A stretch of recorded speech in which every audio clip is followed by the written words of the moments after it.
Well, good morning in this fine sunny morning. I have something more to discuss. If you're interested or can be asked listening, basically I want to discuss a moment in the Bible which is quite significant, and it relates to the reason why the Israelites were forced to spend 40 years in the wilderness. The reason why. It's really important, and I think we need to look at what happened to these people, and we need to personalise it, because so often in the Bible when things do occur that we don't make it personal. We only view things in God's eyes, because especially if you're Jehovah's Witness, it is all through God's eyes. It's always through God's perspective. And we never think about the scenario is, what would we do if we were there? And when you can put yourselves in these people's shoes, that tells you more than all you need to know about this God, the God of the Bible, the God of the Hebrew Scriptures. And the reason why I must do this, I've got an example here for you, is recently Peter Jackson, the Lord of the Rings director, got hold of a load of archive footage of World War One. He made a film out of it called, in reference to them dying, unfortunately. And I think it's called something like, they shall not grow old. They shall not grow old, because they died. And beforehand, if you ever watched footage of World War One, it was very poor images. The camera operator would be filming it, so a lot of people doing this really fast, and other people going, oh. So of course he's managed to go through, he's put it into real time, he's colorized it, digitized it, it's in HD quality. Not only that, he's added, he's put the colors in people's eyes, you can see the teeth, and he's even added he's put audio on it so you can hear the sounds that these people are experiencing. Also, he's managed to lip read what these people are saying and got people to voice them. So all of a sudden, these people who beforehand might have just been a name on a war memorial in anywhere in Europe, or it might have just been some grainy image, crossing in front of the camera, all of a sudden they're not anymore. And when I've watched this film, and I've seen it twice now, it is so powerful, because all of a sudden these people aren't just figures from the past. They could be you, they could be your brother, they could be your son, or they could be your dad, depending which perspective you're watching on it. And that's important. We always need, in cases like this, to make them personal, so that we can relate to these people. Now all of a sudden we can relate, which maybe you couldn't have beforehand, to people, because all of a sudden we think, my God, these are real people with thoughts and feelings. And I think we tend to, when we're Jehovah's Witnesses, just not view them people, or especially when you come to figures of when lots of people get put to death. I don't think we personalise them enough, and I think we just go through it very, very quickly, and don't think of the impact that it's having on those people at the time, because we never ever put ourselves in their places. We always put ourselves, from the viewpoint of God. So that's what I want to do today, because when we look at what God did, especially in relation to why these people had to spend 40 years in the wilderness, there are two ways of viewing God. There's he's either malevolent or he's benevolent. Two very similar sounding words, but I'll come back to their descriptions afterwards. So you, if you're a God-fearing person who still has a relationship with God, figure out which God is it. So we'll crack on. We're going to do a few figures here, because the figures are really important. But anyway, first off, we have to get to grips of how many people, and I never knew this before, this figure is absolutely amazing. How many people left Egypt with Moses? Incredibly, God asked him to do a census when he got through into the first part of the wilderness. They were in there for a year, and he did the census, and the census has now been not verified, but the figures around about 2.5 million people, that's men, women and children.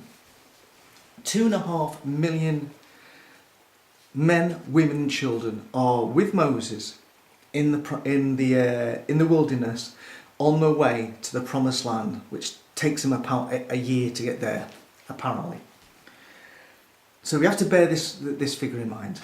So, and we're going to break down those figures a little bit more, because there's a few things that we need to get to grips with, which is something when I remember discussing this story about what happens to, about who actually gets into the promised land.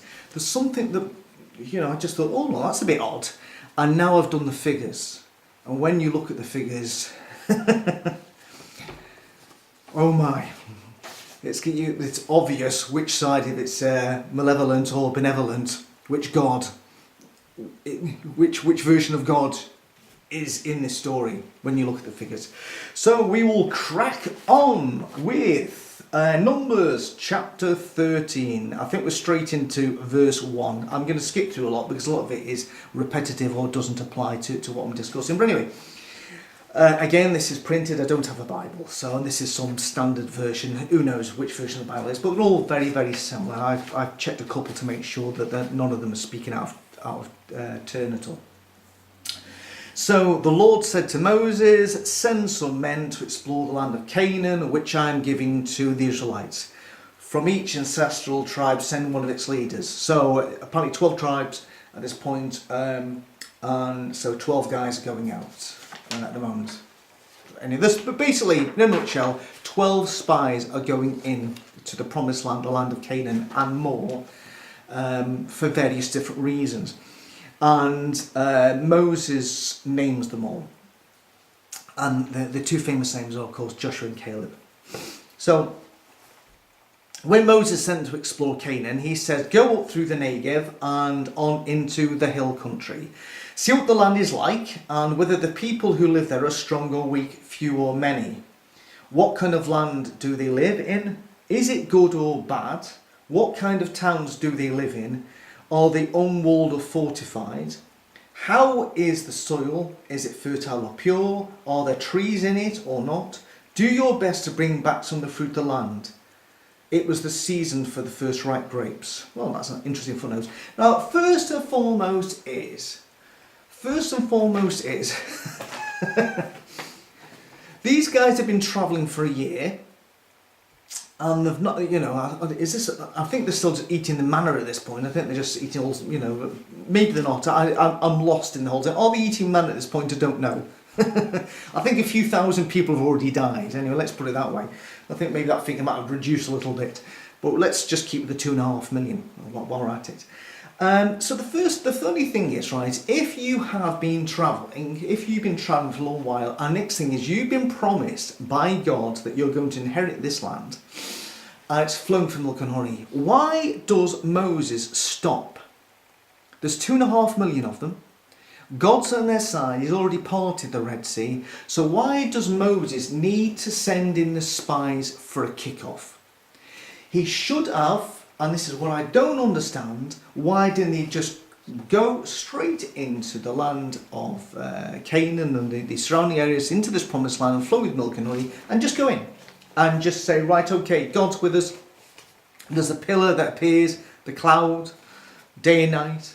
He provides the food. He parted the Red Sea. He killed all the firstborn in Egypt. All the rest of the plagues in Egypt. Powerful God. There's no pointers. Why does Moses need to find out if they're strong or weak? How many of them? Do they have towns to live in? Fortified or what? Why does he need to do that? Because surely this God, his God, is a powerful God, more powerful than the Egyptian gods, more powerful than Pharaoh. He should have just cracked on in. He should have just said, here we are, let's go. If you, for instance, you've been travelling for a year, the last thing you'd want to do is just fanny around outside the perimeter of your destination. You just literally want to go in, especially if it's got a decent bar. Imagine being travelling a long, long while and you arrive at your destination. You're not going to stay at the airport and then send somebody else, and you're not going to Imagine this. You're not going to sit at the airport in the in the arrivals, and then you're not going to send out, like, imagine you're there with your mum and your dad, or your son and your daughter. You're not going to send your mum out and say, "Mum, any chance you could crack on to the resort we're going to stay in, see if it's any good, see what the food's like, see how many bars there are, see what the crack is, see what the digs are like, see if we've got a balcony, and then come back and tell me. And when you come back and tell me, I'll decide if I want to go there or not." No, it doesn't make any sense. If you've been travelling a long while and you've been told that you know the place you're going to is 6-star resort, all inclusive, fantastic. You just want to get in there. You just want to crack on. You've arrived in the plane, you've been travelling for ages, you've been eating some shitty food. You just want to crack on, get to the resort, have a cold beer on your balcony or wherever it is. You just want to crack on. But no, apparently this is not what that happens. Apparently, although they've been promised all these things by God and he'll protect them, Moses stops and just says, "Oh, let's have a quick report. Let's just see what the resort's really like before we go into it anyway." It makes no sense. But a lot of things in the Bible don't make any sense. So anyway, so they crack on. They go in. The 12 guys go in, and they're in there for a number of days. And how long they're in there does come back to haunt them. So it says here, when they reach the valley of Eshcol, they cut off. This is a big part of the story. They cut off a branch. They cut off one branch, bearing one single cluster of grapes. Now, have you ever seen what do grapes look like? Well, a cluster of grapes, if they're as big as this A4 sheet, is pretty big. I know because I've seen grapes being sold in most places in this world. Right? I've never been to the Middle East, but I have been to Egypt a few times, and cluster of grapes in warm climates, I've seen how they grow, and if you get one about as big as this A4 sheet, it's pretty big, pretty big. But it says here, they cut off a cluster of grapes, and 2 of them carried it on a pole between them. So this image, and I remember this image when I was with the witnesses, it showed, to just show how fertile this land was, it showed 2 guys with a branch and 1 cluster of grapes. And I think the cluster of grapes, I can't be honest trying to find an illustration, it was probably as big as me. It was massive. It was absolute. Well, it was bigger than me, obviously. It was roundish. I'm not roundish yet, thank God. And maybe as tall as me. Well, can't be that. Well, I don't. Maybe a bit shorter. And I am short. So maybe 4 foot by 4 foot. Took 2 men. Massive grapes. I've never seen grapes as big as this. In fact, we'll come back to that later on. So massive grapes. So they all come back to Moses and Aaron and the whole Israelite community at Kadesh in the desert of Paran. Then they reported to them and to the whole assembly and showed them the fruits of the land. So basically they got back, there's Moses and Aaron and the whole assembly, the whole Israelite community. That bit doesn't make any sense because remember there's 2.5 million of them. How are they going to report to them all? So maybe they just reported to Moses and Aaron at this point, and he showed them the fruit. Then they gave Moses this account. Here we go. We went into the land in which you sent us, and it does flow with milk and honey. Now, I don't know if this is flowing with milk and honey. I've never really understood this one because I've never seen milk flowing in my life. I've never seen a river of milk or a stream of milk. I dropped a bottle once and it was all over the floor. Maybe it was flowing that day anyway. In fact, here's an example. I was actually at the Manchester Assembly and I used to look after one of the back in the days when you served food, and I used to look after the Manchester Assembly Hall. I used to look after the food on the right, and eventually I did the food on the left, where the seats are. And I used to get all the stuff there. While the talks were on, I was transferring all the food, getting it from the top bit and bringing it round, all the trifles and sandwiches and everything else. And the milk had been there all day and it was really, really cold. And I used to put the milk, make a big milky tea in the big pots. And I I opened up the milk. It's a big milk thing, open up the milk and I turned it round like that to pour it in the tea. And of course, because a cream had formed on the bottom of it, I think it was cream, wasn't it? Because it was frozen. And none of it came out. And I thought, well, that's amazing, you know, I'm doing this, not coming out. So I turned it back that way, and I said to everybody who was working in my thing, I said, hey, everybody, look at this. And then I turned it round like this over the floor, and of course, by this time, the cream had gone inside the top, and it all flowed on the floor, and I looked like a complete knobhead. And it really was flowing with milk. There was no honey, but anyway, that was the flow of milk. That was probably the biggest flow of milk I've ever seen in my life. It was a big one. Anyway, so anyway, there's this thing about flowing with milk and honey. It's an expression, obviously. There was a lot of milk and there was a lot of honey. Not a sustainable diet, but apparently it's grandiose in its foodic charms, you know, flowing with milk and honey. Remember that expression. So anyway, oh dear. They gave Moses this account. We went into the land which he sent us, milk and honey, and here's the massive fruit. Here is that massive cluster of grapes. My God, have you seen a cluster like it? No, I don't. He says, but the people who live there are powerful, and the cities are fortified and very large. We even saw the descendants of Anak there. Remember this point, because this is going to come back. The Amalekites live in the Negev, the Hittites, the Jebusites, the Amorites, the Canaanites. But basically there's a whole lot of different, you know, people, you know, different tribes, you know, small nations in this land. So, you know, it's not as easy as it may have appeared. So, bit negative. So then Caleb silenced the people before Moses. I don't know what he did. He said, hey, you, shut your face. Shut your face, you. You just, oh, it's all negative. It's all negative from you. It's a negative spin. Oh, but I love those grapes. Anyway, I don't know what it was, but anyway, he silenced the people. I don't know what he did. Heaven knows what he did. So he silenced the people. I don't know what he did. Maybe clapped or went, hey! So he then says, we should go up and take possession of the land, for we can certainly do it. Well, there were 2.5 million of them, and they had the most powerful God in the universe. You can maybe see his point. But the men who had gone up with him said, we can't attack these people. They're stronger than we are. And they spread among the Israelites a bad report about the land they had explored. They said, the land we explored devours those living in it. All the people we saw there are of a great size. We saw the Nephilim there. The Nephilim? They saw the Nephilim there. The descendants of Anak come from the Nephilim. We seem like grasshoppers in our eyes, and we looked the same to them. So, let's think about this. I've said this before about the Bible. You've got to, it's got more plot holes in it than,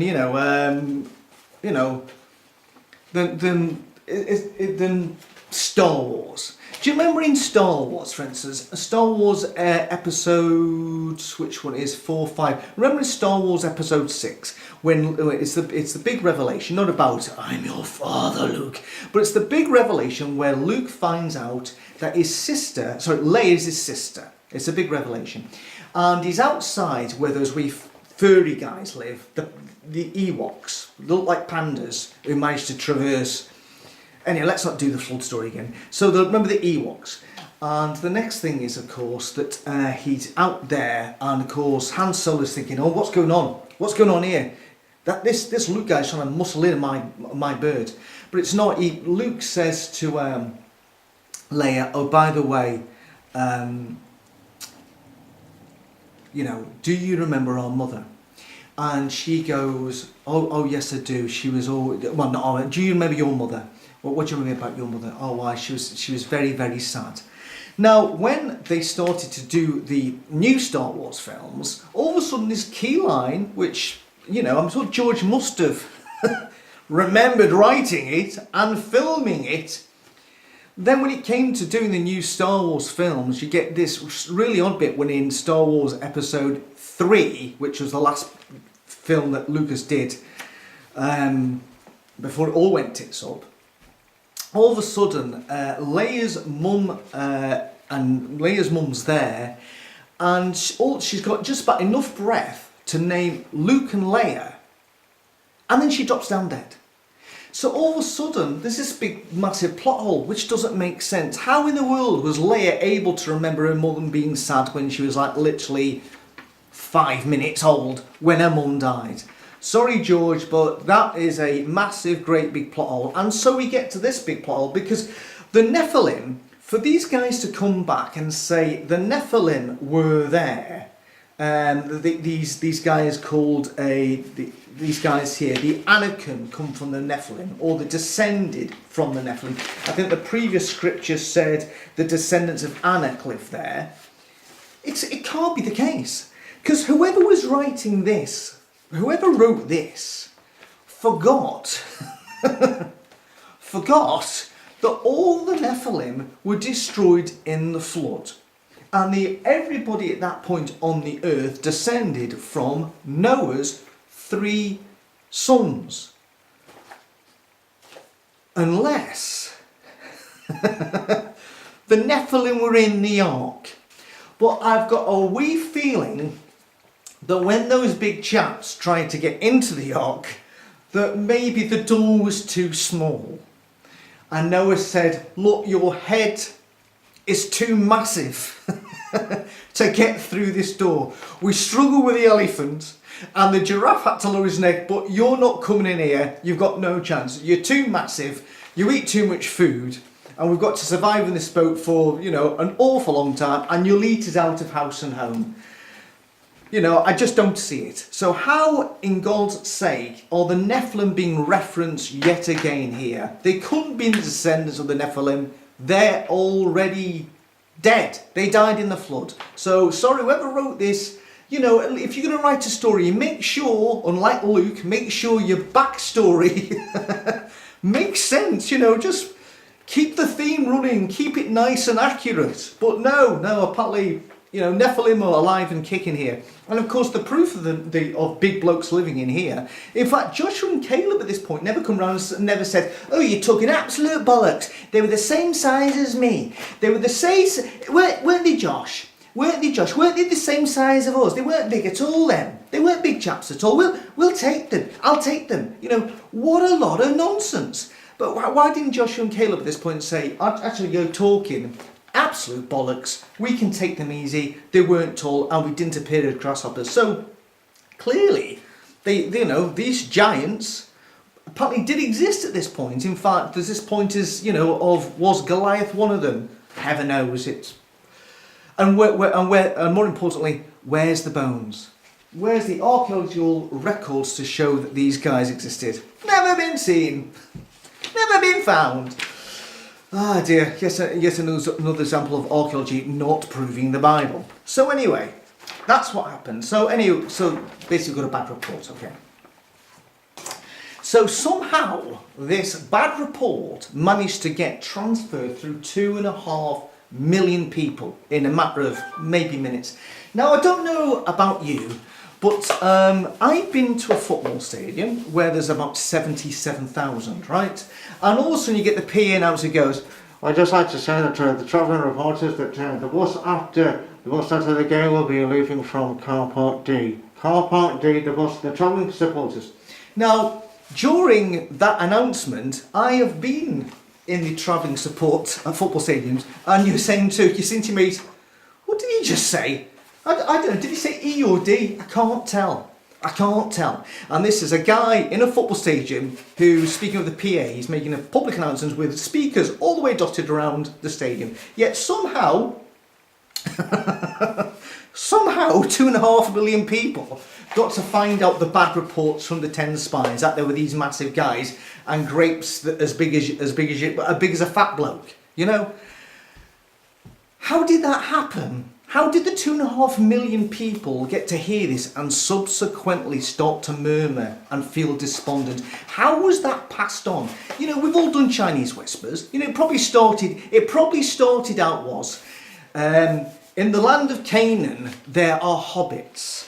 In the land of Canaan, there's these little smart folk. There's these hobbits. They're really, really small, and the grapes are tiny. And by the time it got to the way back of this multitude crowd of 2.5 million, them fellas were as tall as this, you know, and the grapes were as big as a fat man. You know, this is what would have happened.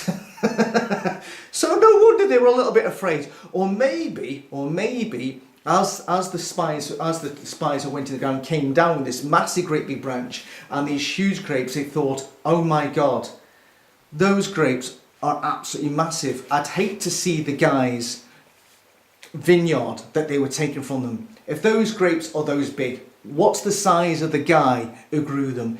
Which comes back to this whole thing about the famous story of Jack and the Beanstalk, where he climbs up the top and all of a sudden there's the big giant there and everything's massive.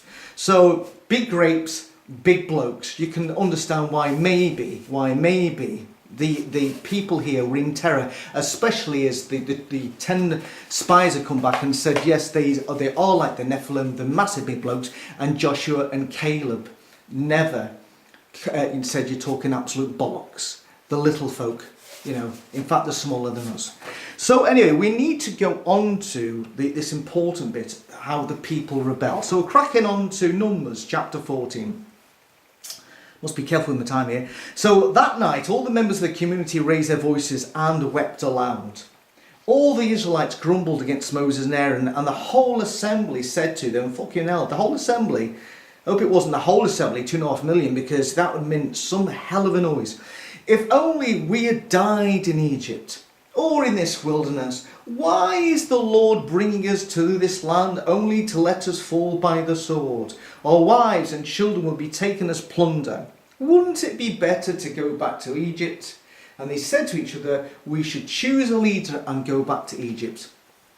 Now, I want you to put yourself in their shoes. Imagine you were part of this 2.5 million multitude. You never personally got to speak to Joshua and Caleb and say, by the way, how big are these guys really? You never had a one-on-one. Instead, you're getting the viewpoint of the majority, and you've seen their massive, great, big grapes. All you're hearing, you see. So basically, all you're seeing is massive grapes, and then the word giants. So you can imagine they were feared for their lives. Imagine they must be the fear. If you were there, if you were part of that multitude, you'd be scared.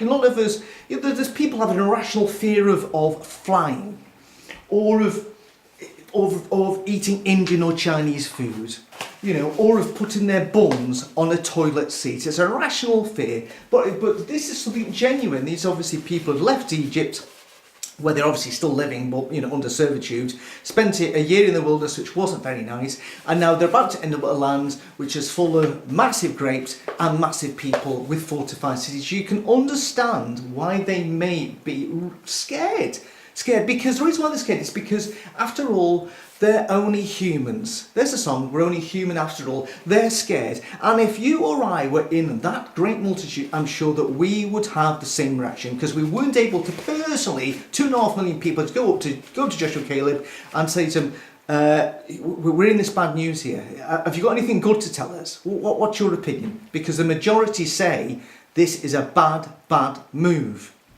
Never had that. So you and I would probably be amongst the 2.5 million who are thinking, why are we out here? What's happened? What's gone wrong?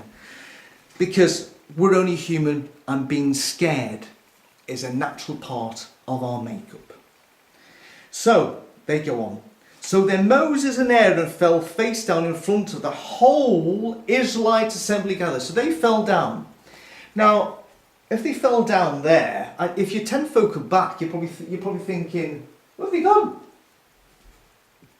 Well, they were there, because I just saw about the top of the edge, but now he's gone. How do they know what's going on at this point? Because maybe they're 10 deep, were they on the stage?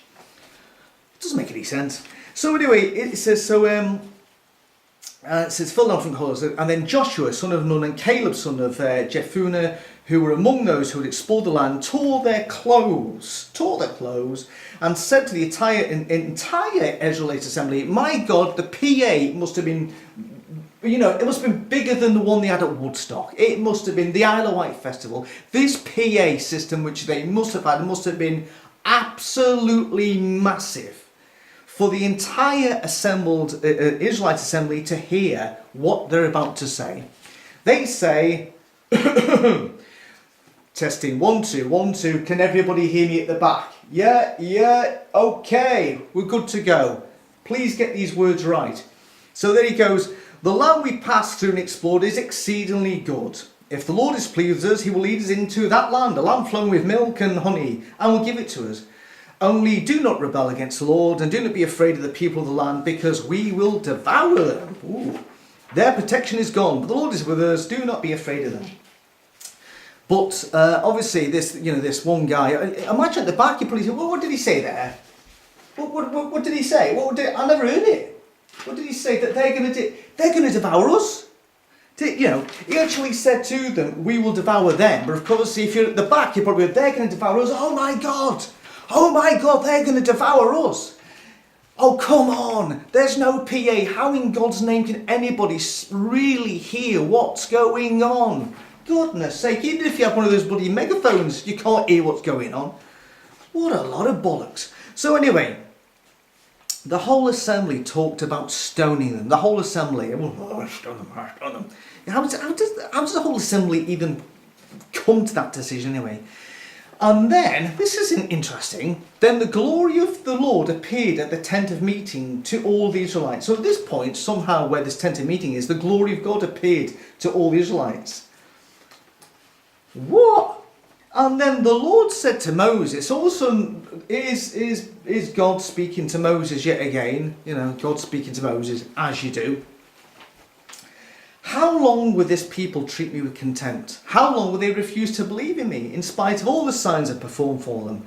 I will strike them down with a plague and destroy them, but I will make you into a nation greater and stronger than they. Right, hold on a second. These people are genuinely scared. They've seen the massive grapes. They've heard that there's giants in the land, that the cities are fortified.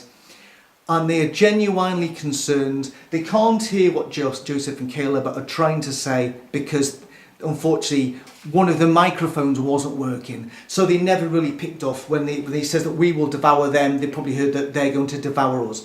They're genuinely scared. But instead, God decides at this particular moment that he's up to another massacre. He wants to massacre. Now, how many people is going to massacre? Well, at this point, there's still probably 2.5 million there.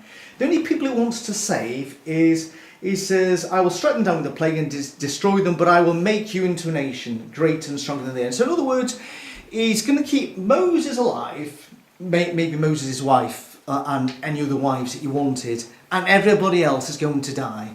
They're all going to die. That's 2.5. I don't know how he's going to carry the ark, but they're all going to die. 2.5 million people are going to die because they genuinely, with good reason, were scared. And if you were there, we would have been one of the 2.5 million people that God was wanting to put to death by a plague. By a plague. Now, just let that one sink in. 2.5 million people. We thought that Hitler was bad when he obviously succeeded in killing, how many people in the concentration camps. But, here there's an earlier precursor to that is somebody who just liked wiping out a lot of Jews. How many died in the concentration camps? At 6 million. Here's God wanted to destroy about 2.5 million of his own people. It beggars belief. So this is interesting, yes, and this is really odd, and this is really sinister when you read this bit. So Moses said to the Lord, then, so in other words, he's thinking, hold on a second, so God destroys 2.5 million people. So it's only me surviving, my wife, maybe a couple of concubines. We'll start the nation again. It's going to probably take 370 years at least to have enough numbers to take on the giants with the big grapes in the promised land. It's going to take ages, this. So Moses said to the Lord, then the Egyptians will hear about it. By your power, you brought these people up from among them. Okay? They will tell the inhabitants of this land, the promised land, about it. They have already heard that you, Lord, are with these people, and that you, Lord, have seen face to face, that your cloud stays over them, and that you go before them in a pillar of cloud by day and a pillar of fire by night. If you put all these people to death, leaving none alive. That's 2.5 million people. The nations who have heard this report about you will say, this Lord was not able to bring these people into the land he promised them on oath, so he slaughtered them in the wilderness. So, think about that. God's wanting to destroy 2.5 million people, his people. And Moses is telling God it's a bad idea because it will reflect badly on the name of God, on, let's call him Jehovah today, on the God, or Yahweh, let's call him Jehovah. It will reflect badly on the name of God if he kills them, because obviously there's a multitude of gods in that time, and if it comes out that God brought 2.5 million people out of Egypt and then put them to death 1 year later, outside, the perimeter of a promised land he promised them, basically his reputation is going to take a little bit of a doing. Nobody will, Jehovah, the name Jehovah will just be mud. It'll just be mud. So he goes on. Now may the Lord's strength be displayed just as you've declared. So in other words, he's trying to reference back to basically what Moses is trying to do here now is to reason with God. He's trying to reason with God. So he says, remember, you've declared, remember this, God, remember you actually said, the Lord is slow to anger, abounding in love, and forgiving sin and rebellion, which is somebody who's benevolent. Somebody who's benevolent, a nice, benevolent God. Yet he does not leave the guilty unpunished. He punishes the children for the sin of the parents and the third and the fourth generation. That doesn't sound like a benevolent God at that point. In accordance with your great love, that's one of my song titles. In accordance with your great love, forgive the sin of these people just as you've pardoned them from the time that they left Egypt until now. So basically, Moses here is buttering up God. He's trying to say, actually, don't kill 2.5 million people because your name's going to be, you'll ruin your own reputation. And you've told us you're slow to anger, abounding love and forgiving, so why don't you just forgive them? But I tell you what, you also said that you won't leave the guilty unpunished. So hold on, I don't get this. You don't leave the guilty unpunished, yet he's forgiving sin and rebellion. That doesn't make any sense. And then he punishes the children for the sin of the parents of the third and fourth generation. And that really is not a benevolent God at all, is it? Why should the children, the grandchildren, and the great-grandchildren have to pay for the deeds of their mum or their dad? No. So the Lord replied, I've forgiven them as you ask. As simple as that, isn't it? 5 seconds ago, he was wanting to, in that instance, pass a plague and kill 2.5 million. He was made his mind up. God had made up his mind up. That's what I'm going to do. A malevolent act. Here's what that word means. I'll just read this for you.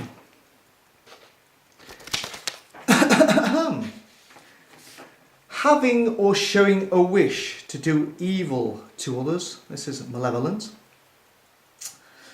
Malicious, spiteful, hostile, evil-minded, bitter, poisonous, venomous, malign, malignant, rancorous, vicious, vindictive, vengeful, cruel, fierce, nasty, unfriendly, unkind, ill-natured. Now that sounds like the guy who is just about to there kill 2.5 million people because they got scared. That sounds like that guy. Malevolent. A malevolent God. Not a benevolent God who would just say, okay, I understand what they're going through. I'm gonna help them out here. So within 5 seconds, because of Moses God changes his mind. Now, this is akin to a cleaner in the control room at Cape Canaveral, Cape Kennedy, or wherever it was, when Neil Armstrong and Buzz Aldrin are about to descend in the Eagle, that she all of a sudden she whips the mic out of the controller and just says, "Hey Neil, just press that button on the right. Just descend now. Descend now." In other words, somebody is completely unqualified to do the job. It's giving somebody else advice. I'm sure Neil Armstrong knew and Buzz Aldrin knew what to do, but all of a sudden this cleaner who's completely unqualified is telling him what to do when Neil Armstrong, Buzz Aldrin should know. It's like a cleaner, for instance, in a large corporation, cleaning the desk, emptying the bins into a bag, and all of a sudden taking the phone call whilst he's there cleaning it, which is for the chief executive, and then starts giving, and then all of a sudden starts telling somebody else what to do. In other words, completely unqualified the act, shouldn't be doing it. So why in God's name is Moses trying to strike a deal with God and tell God to be merciful, when this is the God who's already told them that he is slow to anger, abounding love? Why is a sinful human, imperfect human, having to remind God to be a benevolent God? Why is he having to do that? It should, surely God is qualified enough to do that. So it goes on. So this is the Lord. This is Lord God showing how truly forgiving he is. "I forgive them as you ask. Nevertheless, as surely as I live, and as surely as the glory of the Lord fills the whole earth," whatever, "not one of those who saw my glory and the signs I performed in Egypt and in the wilderness, but who disobeyed me and tested me 10 times, not one of them will ever see the land I promised on oath to their ancestors." So in other words, he's saying, everybody, all the 2.5 million people here, none of yous are going to go in the promised land. None of you. Because you got scared. None of you. It says, "No one has treated me with contempt or will ever see it. But I did make an oath to the ancestors." So I've got to I did make an oath. So I suppose, funny enough, he did make an oath to the ancestors, but he was willing to kill 2.5 million of them, 5 seconds ago. He says, "But because my servant Caleb has a different spirit and follows me wholeheartedly, I will bring him into the land he went into, and his descendants will inherit it. Since the Amalekites and Canaanites are living in the valleys, turn back tomorrow and set out towards the desert along the route to the sea."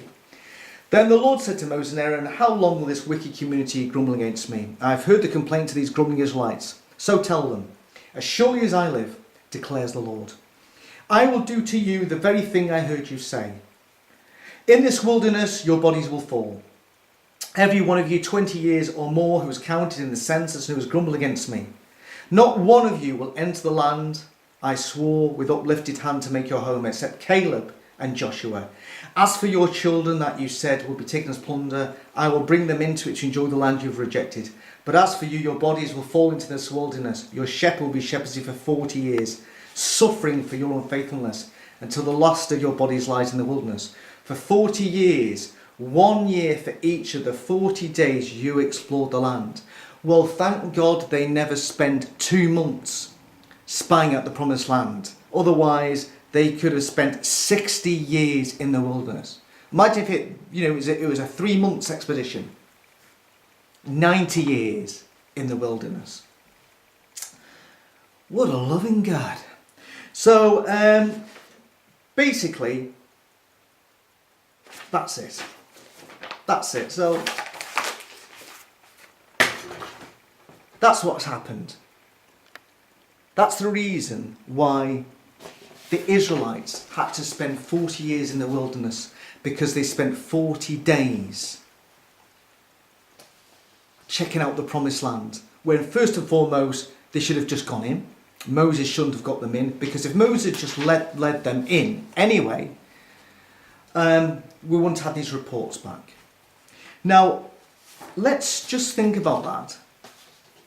Let's just think about something first.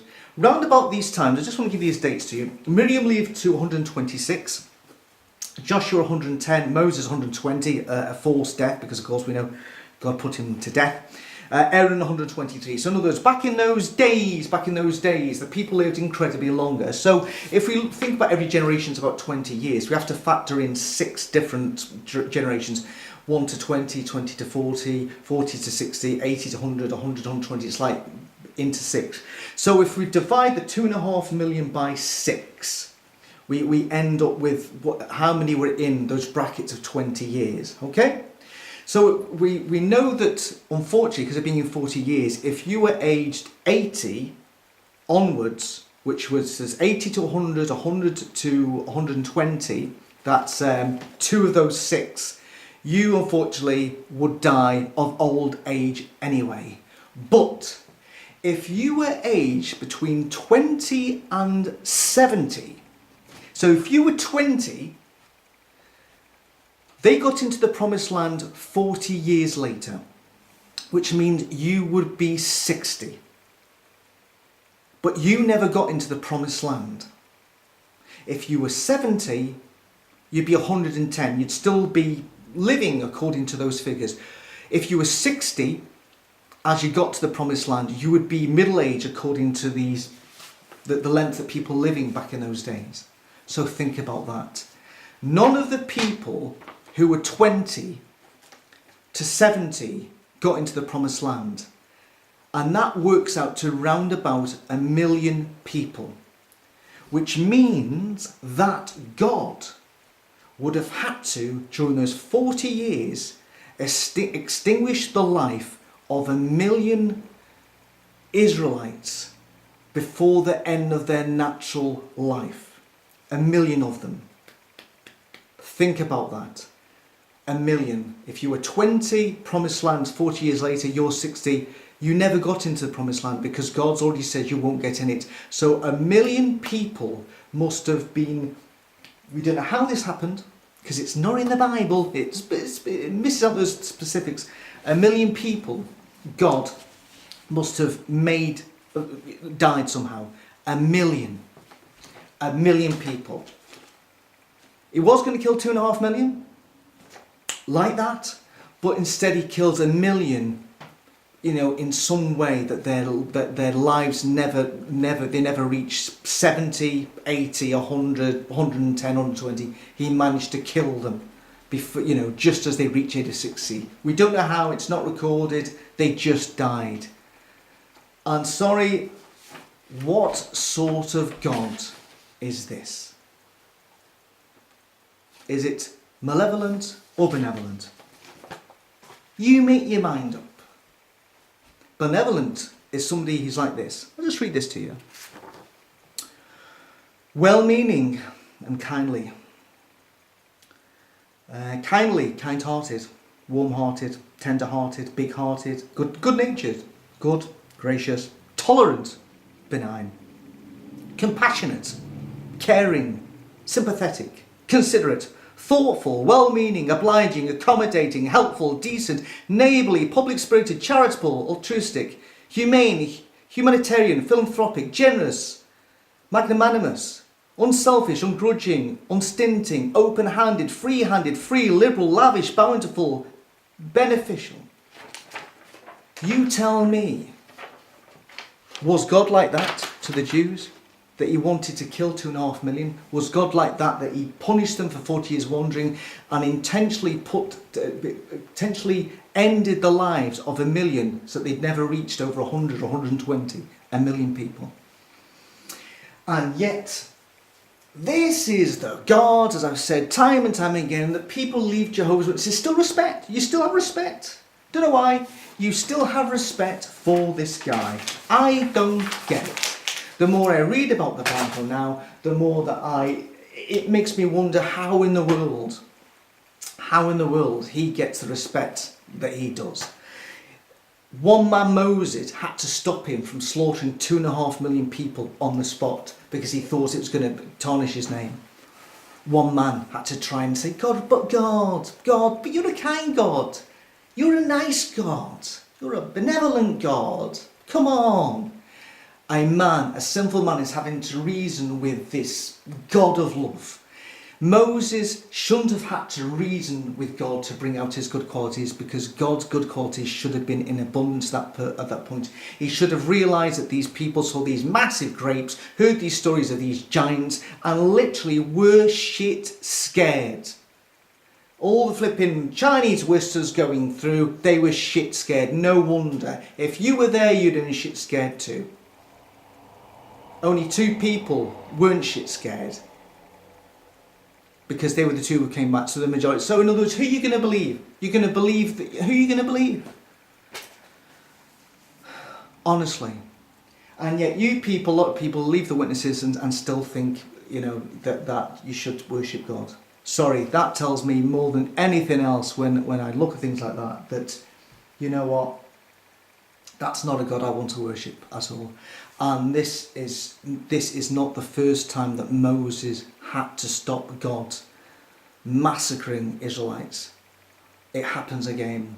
And in some terms, that sort of massacre of one group of people is called genocide. So bear that in mind. 2.5 million of one nation to be killed. That is genocide. The ending early of people's death, 1 million of the same group of people, that's genocide. But that's your loving God. Anyway, I'll leave that with you. You can muster that one over in your minds, and there are numerous examples like this, and I'll try to feature more, and hopefully I can persuade people that maybe worship God isn't deserving of praise. In fact, you know, I don't even like this guy. Instead, we should be cracking on with our lives, trying to actually be benevolent to each other, because our God is not benevolent. Anyway, bye bye.